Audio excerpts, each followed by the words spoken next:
second. Let me just mute all these.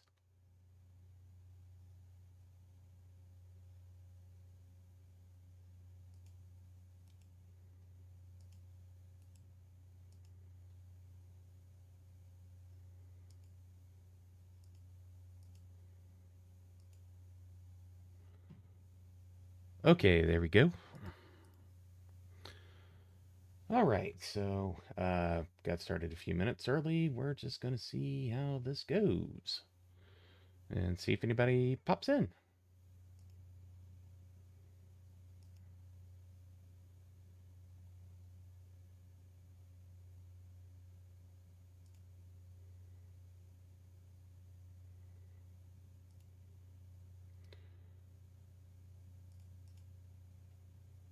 Okay, it looks like we are...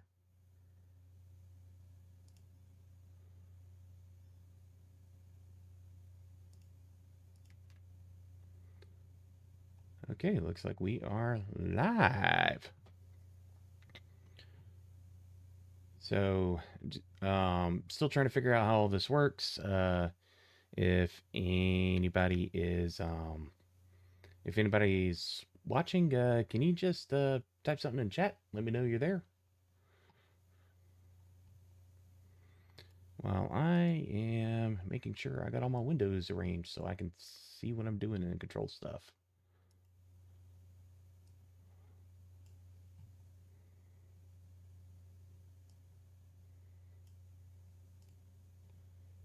Okay.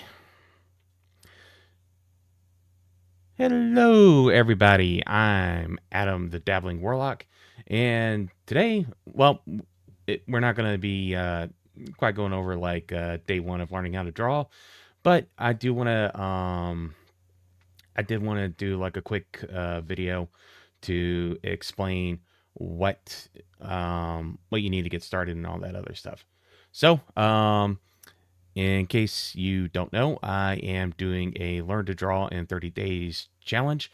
It's something that Marc Brunet came up with. You can find him on YouTube, YouTube, X, Instagram, under YouTube Arts or YT Art School, and he's got a lot of great videos and stuff like that and resources, and we'll be talking a little bit more about that. But for right now, I just want to go over the absolute minimum to get started and a little bit about why I'm doing this. So, without further ado, let's get started. So, who am I? My name's Adam. I have a wide range of interests from science and engineering, especially aerospace and space flight and all that stuff, woodworking, machining, art, world building, tabletop games. My my YouTube subscriptions are a bit of an eclectic mix. I dabble in a lot of things. I like to do mini painting. I like drawing. I like writing. I like world building. It very broad range of things that I like to do. My day job, I'm a web developer. Don't really do a lot of development, even though that's what my title is. Most of what I do is dealing with PDFs, making them accessible and that kind of stuff. In my current job, I have a bachelor's in computer science with minors in digital art and mathematics. And yes, that does mean I have taken art classes before, but I am way, way, way out of practice drawing. It's not something that I have done on a regular basis for years, even though I have tried, and as may be evidenced by the fact that this is coming out on November 1st and not October 31st, I'm a bit scatterbrained, easily distracted, and yeah, just yeah, that's just part of it, and just have to roll with the punches sometimes, especially when it comes to dealing with my own stupidity. Which, honestly, there wasn't much of an excuse for this being this late, other than easily distracted. That's the reason. It's not really an excuse. So that's enough about me. Why am I doing this? Or why should you learn how to draw? One, it's fun. It really is fun. It's relaxing. Um, and that leads into the second part where having a creative outlet can help you with like mental health and helping you unwind and things like that, especially if you're dealing with something where you're just not really engaging your brain at work. Um, let's say you're in retail and you're not, and you're just doing the same thing over and over and over again, or you're doing something that's monotonous and you're not really engaging your brain. Um, Having a creative outlet can be a good way to uh, burn off some of that mental energy and help you relieve stress and that kind of thing.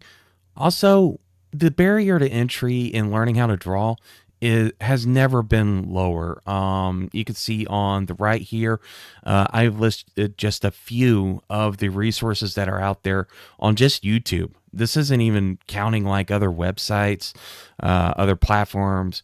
This is just YouTube, and these are just a few of the channels that are out there that have videos on how to do things, how to approach the craft, and getting into the really nitty gritty of the craft of drawing and the art of drawing. And related to that, you only need a few basic items to get started. We'll be going over what those are a little bit later in this video. And it really is simple. You can get started with less than $20 worth of supplies. That's and if you look at a lot of like the AI image generation platforms that are out there, that's about what a month subscription is. So for 1 month subscription, you can get everything you need to get started drawing. And the thing is, those supplies are not that expensive to keep up with. And that leads me to this last point, which is it's not as hard as people think. Can it be difficult? Can it be hard? Yeah, there are certainly things that can be very technical within the art and the craft of drawing, but it's not as difficult as people think. And a lot of it has to do with how you approach things and how you look at things. And one of the big things, which should be linked in the description of this this video, is that there is a skill that you can practice even when you can't pull out a pencil or a pen and a piece of paper to draw, and that's the skill of observation. Again, Marc Brunet, great guy, has a great number of videos and things like that about all sorts of topics that you want to get started with, and this one is what he calls the most important skill in drawing, and I agree with him, because learning how to observe and to actually see what we're looking at is one of the places where people kind of get tripped up.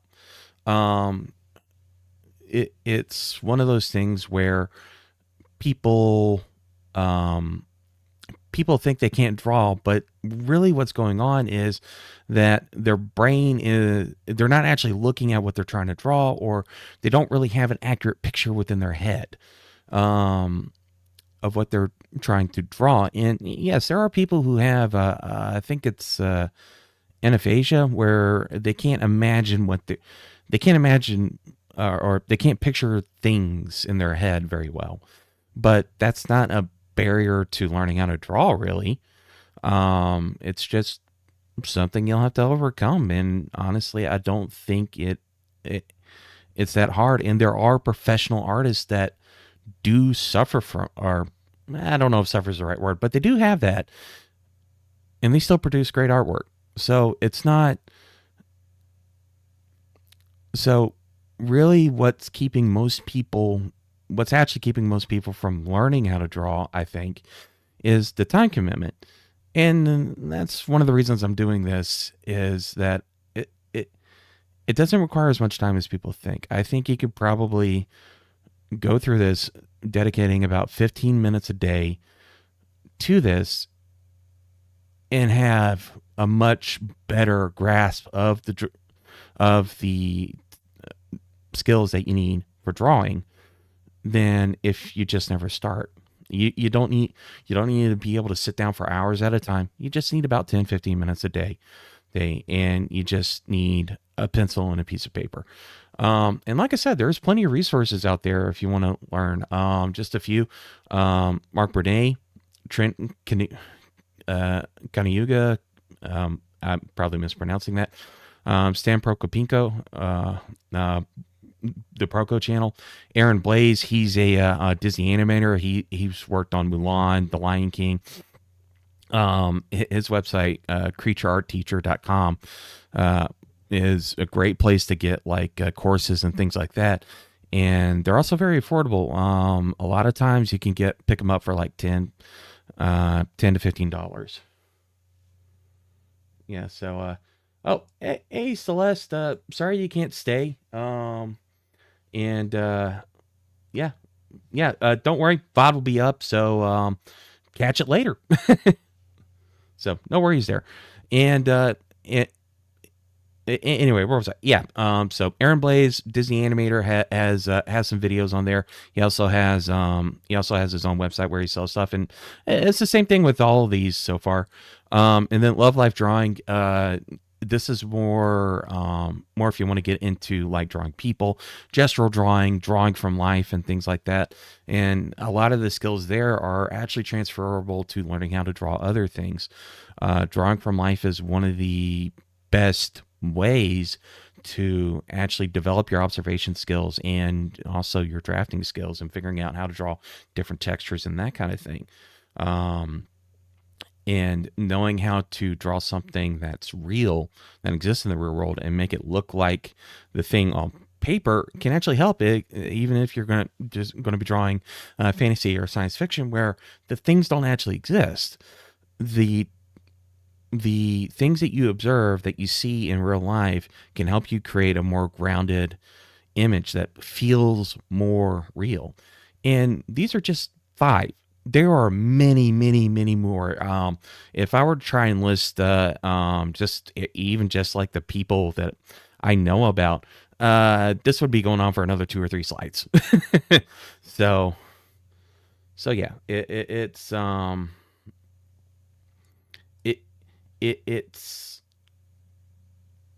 the reason. Sorry, I lost my train of thought. It's not as hard as people think, and like I said, the barrier to entry has never been lower. But there is a bit of an elephant in the room, and that's AI. Is AI going to just make all this moot? Short answer is no, it's not. Longer answer is AI is good at making pretty images very quickly and very easily. You just type in maybe a sentence or two, or not even that. You just type in like a list of like tags basically into the prompt, and if you pick, and depending on like what model you pick or whatever, it generates an image looking like something that's actually halfway decent. In the worst case, the problem is that it's practically impossible to get whatever you're imagining in your head onto it out of an AI image generator. I've played around with them. I've tried. And to be honest, skipping ahead to one of the other points I want to make with this is that to actually get things to work and to get images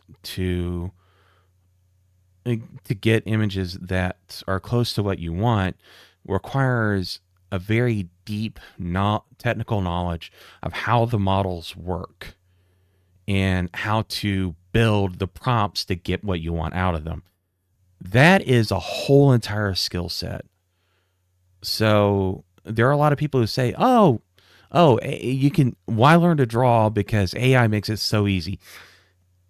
It does in one sense, but in another sense, it is an entirely different skill set. The barrier to entry there is not as low as people want to, as the AI tech bros, which, you may have noticed in the title, the AI tech bros are wrong.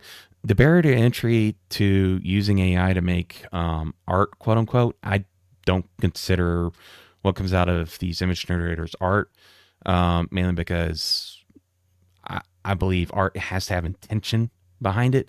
And while you can make the argument that the person writing the prompt is the person providing intention, they have zero choice in any of the things that go into making that image other than providing a brief. At that point, you're basically LARPing being an art director, where you write out, where the prompt is the brief that you hand off, that an art director would hand off to the artist.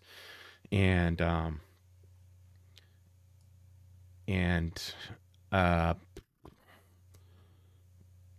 wow, okay. Apparently I can't talk today. So the art director would hand off the brief to the artist, and the artist would create the image. The art director is not creating the image. It's basically the same thing with an AI.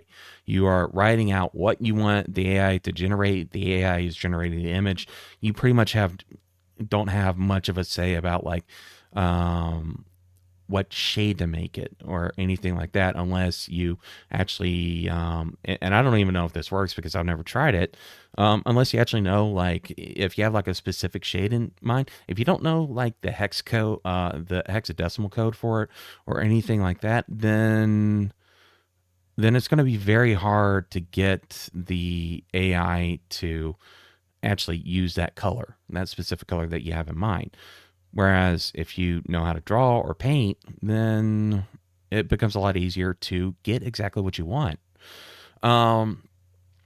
So, and also related to that barrier to entry, AI models generally require a beefy computer to run. This isn't making the models, this is just running them. I have, you need a computer that has a graphics card, and a fairly decent one at that, unless you just want to have it sit there and chug for minutes just to generate one image. In which case, in that same amount of time, you probably could have opened up you could have pulled out a sketch pad book and started sketching something, and doing thumbnails and that kind of thing. So you either need to invest a lot in hardware, or you're going to be going with a subscription service. And most of these subscription services are designed to get as much money out of you as they can. So it may look like you are getting like a fairly good deal on something, but when you start going into this, it is very easy to burn through all the credits or whatever they use to keep track of like how many times you can use the service before you have to pay more. You can burn through that quickly. It is amazing how fast you can burn through that. And again, I have sunk some money into it, and not a little bit of money either. I'm a little bit embarrassed to say, and you can get pretty pictures, but it's also the problem of, are you getting exactly what you want? And also, one of the things I've noticed, and I don't know if this is just happens to be like the models I used, or if this is a general problem, because of like how these things are trained or configured. Good grief. Is that they seem to gravitate towards like a few different compositions, a few different poses. There's not a lot of variety there. A lot of AI images look like one another. Like there's this, it's a similar problem to back in like the early 2000s, where people were like, oh, I want to learn how to draw anime or manga, and they would go out and look how to do that without having the foundational skills that allow them to really be able to draw whatever they want in that style. Instead, they were just copying those two tutorials, and you wind up with things like same face syndrome, where people who were different artists, because they all copied the same thing and they didn't really make it their own. And by make it their own, I mean they didn't actually dig deeper, go into the basics of what goes into drawing people or drawing things. They wind up having very similar looking artworks.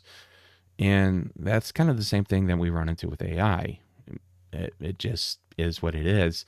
And this last point is actually the one I think probably needs to be hammered on the most. AI, as it stands right now, is not capable of the one thing you need for creativity.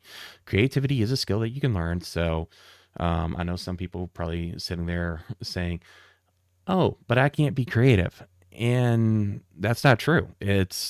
Creativity actually is a skill. It's like cooking. It's like knife skills in the kitchen. It's like driving a car. It's like doing anything else. It is a skill that you can learn. Some people do have an easier time with it, but that doesn't mean that you or anybody is incapable of being creative. It's just a matter of practicing the skill. AI cannot do this. And the reason they can't do it is because they're incapable of synthesizing. Synthesis is taking basically the layman's definition, at least as I understand it, is synthesis is taking two ideas that are seemingly different and combining them into a cohesive whole.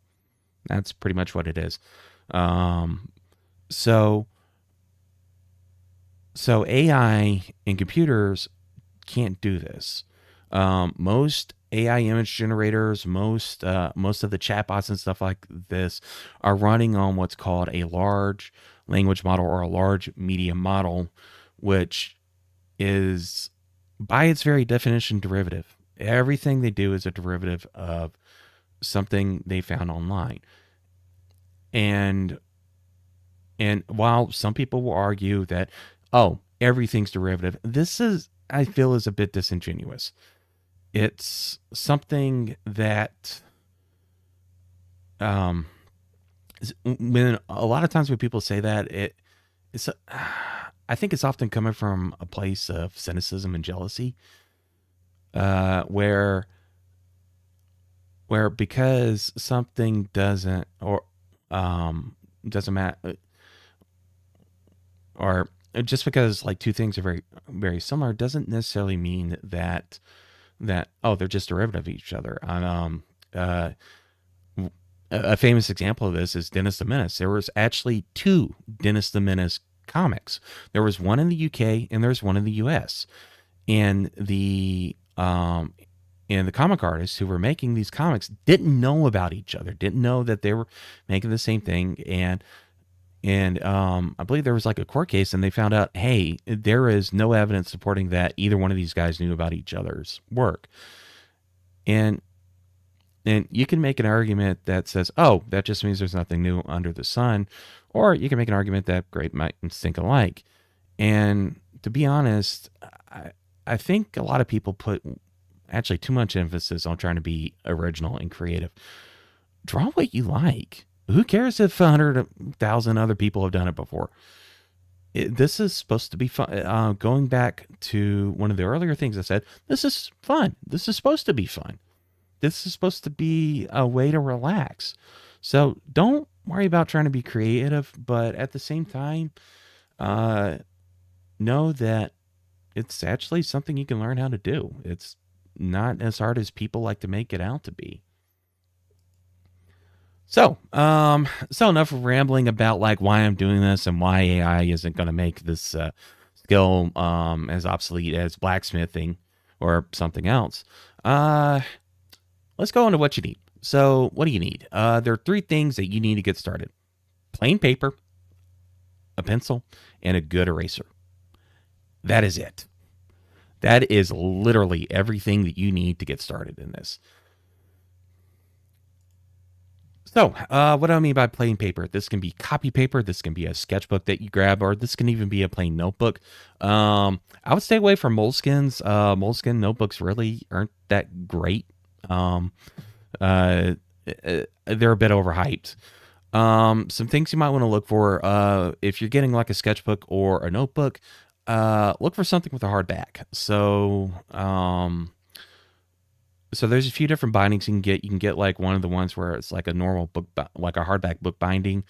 You can also get them where they're spiral bound. Um, I would recommend the spiral bound if you're going to be if you're going to be using like both sides of the paper a lot, or if you don't mind, or actually, let me back that up. I would recommend the spiral bound if you're going to be like holding it a lot, and you're not going to have like a lot of space to like open it up a notebook and lay it down on a table or something like that. So, um, spiral bound is good for that. One thing I would caution is if you're going to be doing like if you're going to be putting this in and out of a bag or something like that, get one that has hard covers on both the front and the back. If you get a spiral bound sketchbook or a spiral bound notebook, because those will last longer than the front cover on like a lot of sketchbooks you'll find. Uh, the paper on the front cover is generally like heavier than what's actually in the sketchbook or notebook, but it does have a tendency to wear out and get kind of messed up, and it's mainly there just to protect like the other pages. Um, so if you're not going to be carrying it around in a bag or something like that where it's going to be knocked around a lot, go ahead and get one that has like the paper cover on the front, but make sure you get like one that has like a chipboard back or something like that, something that's hard that can give you some support when you're holding it. If you're going to be using like a ream of copy paper, printer paper, or something like that, go ahead and invest in a clipboard. You can get a clipboard for pretty cheap. It doesn't need to be fancy. I would probably stay away from the plastic ones. So get like the chipboard ones. Those I think tend to hold up a little bit better. And also, they're not as likely to crack, or they won't crack unless you like really, really mistreat them. A couple things to stay away from. If you're just starting out, don't get a multimedia sketchbook or watercolor paper. And the main reason I say this is because those things are heavier weight paper, which means they're more expensive. The point of this is to get people involved for not a lot of money. So I would just, for right now, stay away from those, especially if you're not going to be using ink. If you're going to be using ink or you want to go into watercolor, then go ahead and get them. But when you first start learning to draw, you don't really need them. You can get by with like the cheap student grade um, sketchbooks. This would be like your Strathmore 300 series sketchbooks. If you absolutely can't find a plain notebook or a sketchbook, or for whatever reason you can't use a ream of copy paper or something like that, you can use lined ruled paper. And what I mean by ruled is like it has lines printed on the paper, or it could have dots. Dot grid notebooks are a thing. And actually, if you can find one of those, but you can't find a plain notebook, I'd get the dot grid, because the dots are less intrusive, generally speaking, than the lines are going to be on gridded paper or ruled paper, whether it be college ruled or wide ruled in the U.S. I don't know what the different rulings in other places are. And if you're just starting, it's okay to go cheap. It's okay to get the cheap thing here. And this is one of the reasons I say stay away from the Moleskine, because it has really cheap feeling paper, but it costs a lot of money.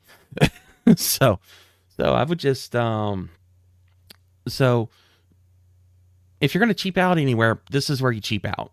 And one of the reasons it'd be a good idea to cheap out here is these are consumables, and it's also easier to say, okay, or it's easier to be less precious with things that are cheap than with things that you pay a lot of money for.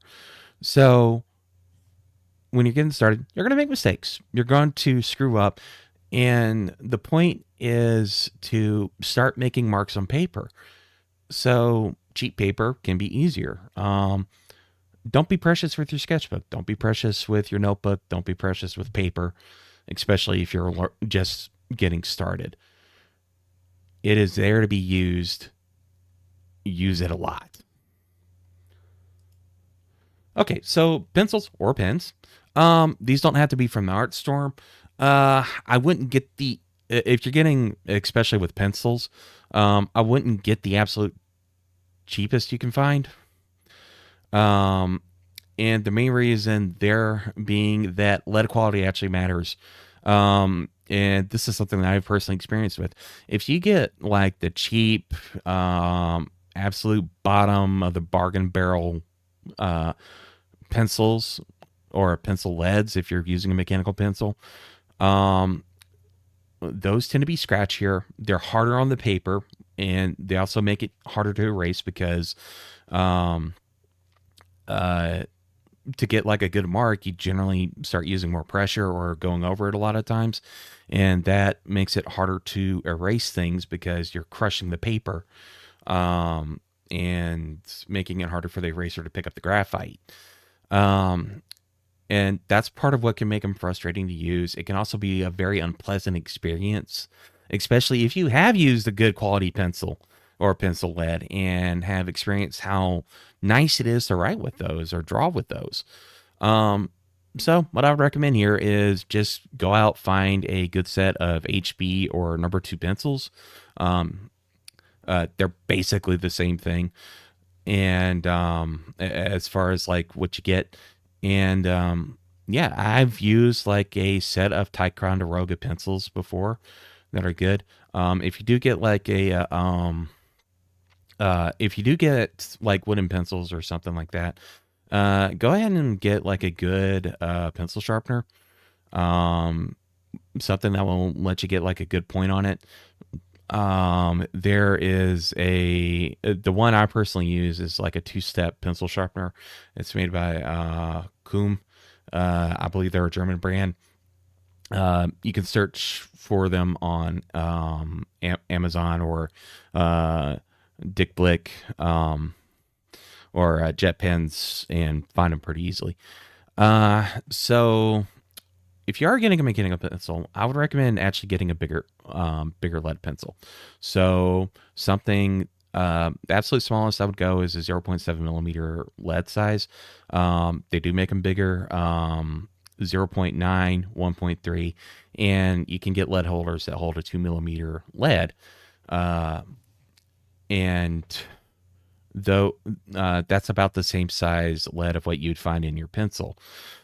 And if you do get like the lead holder, I would get a lead pointer. Again, the pencil sharpener that I like to use does have holes for 2 millimeter and 3.2, 3.15 millimeter leads.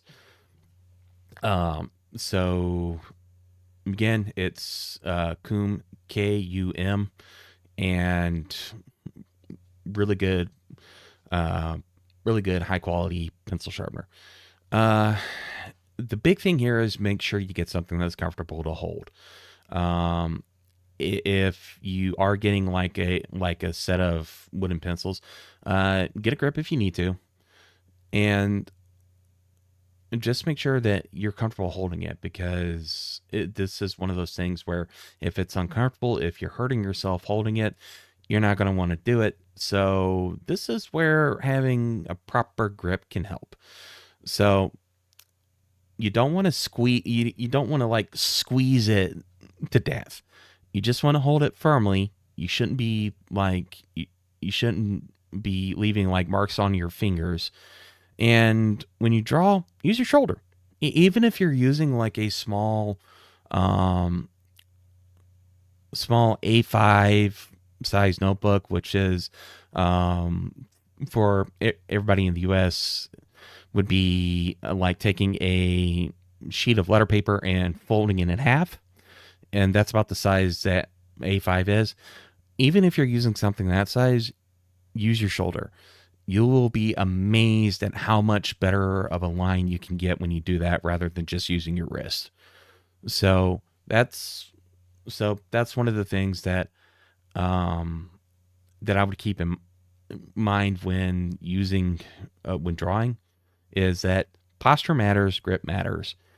So, and um, having a good instrument, a good drawing instrument, also matters. So, if you're going to splurge, this is probably where I'd splurge. The last thing is an eraser. And one thing I want to make clear is the eraser is not for mistakes. One of the things that we'll be doing through this uh, is constructing things. We will be drawing shapes that we will then be carving pieces out of to get the shapes that we want. And sometimes, especially when you're starting out, it helps to draw the whole shape, then draw where you're going to carve it out, and then erase the lines that you use to construct the initial shape. Again, and like the pencil, this is where you don't want to cheap out, except even more so. This is where you don't want to get like the cheapest thing you can find, because generally cheap erasers suck. They just do. So what you want to look for is you want to look for one of the white vinyl erasers that you're generally going to find around with the other drawing supplies. A couple of brands that you can look for: Staedtler, Mars, those are good erasers. Tombow Mono are also good erasers, and Pentel also makes good erasers. There's also other brands out there that you can find. These are just some of the more common ones that I think are easier to find, whether you're in the US or Europe or even Asia. There's a couple of different form factors that you can get. They come in blocks and they come in sticks. So blocks, when I say blocks, they're the erasers that come in like the cardboard wrapper to protect them from breaking apart while you're using them and give it a little bit more structure. And sticks generally having a holder that you can keep and that you can buy replacements for. Which one you use is largely going to depend upon preference at first anyway, but blocks are good for like erasing like large parts. Like if you have a lot to erase and you're not really too worried about the surrounding lines and things like that, use a block eraser. Sticks are good for getting it more into corners and stuff like that. And this is also one of the things where it can be useful to actually get the art supply. Or go to like Michael's or Hobby Lobby here in the States. I'm not sure what they have in the UK. That would be the equivalent. But go to the art store and actually buy the eraser from there. And one of the things you'll see is there's different kinds of erasers. You have the white vinyl erasers and similar that are really good at removing eraser marks and things like that. But they also have a thing called a kneaded eraser. This can also be useful mainly because you can shape it to get like a really fine point on it and use that to erase marks with and things like that, which can be good, especially if you're trying to clean up a drawing or something like that, that you really want to preserve certain lines on while getting rid of others. And it also has two ways that you can erase with it. You can rub like a normal eraser, but you can also just like dab it onto the paper, like you're using a paper towel to blot something up off the counter, or something you spilled on yourself. You can do the same thing here where you're just dabbing it to get the graphite off the paper. So that's so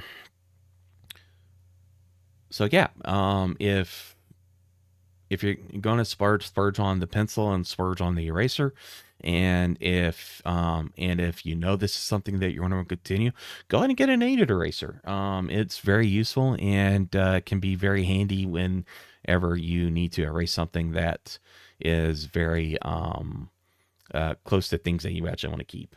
Or also the other thing is getting back to like instruction lines and things like that. They're good for lightening those up without getting rid of them entirely. Uh, because it doesn't all come off when you just dab it. You got to dab it like several times in order to get it. So you can basically use it as like a one-way opacity filter.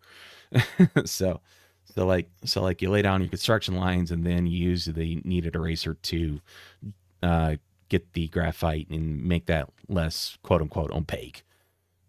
All right. So to sum up, summing things up, drawing is fun. It is fun. It is enjoyable. It's something that I want to do more of. This is one of the reasons I'm doing this is I want to get back into the habit of drawing on a regular basis. And I figure helping other people get into this hobby would be great. Would be a great way to do that. And yeah, so yeah, there is, this isn't all altruistic. There is some selfish motivation here, because this is something that I want to do. It's also not as hard as people make it out to be. One of the things that has come to irritate me is when people see something that I've drawn and they say, man, I wish I could do that. You can do that. And that's and again, this is one of the reasons I'm doing this. I want people to realize that yes, they can do this. And it's not as hard as they think. And again, you only need a pencil, paper, and eraser to get started.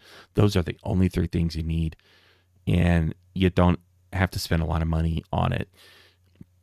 You can get started for less than $20. And that is something I will stand by.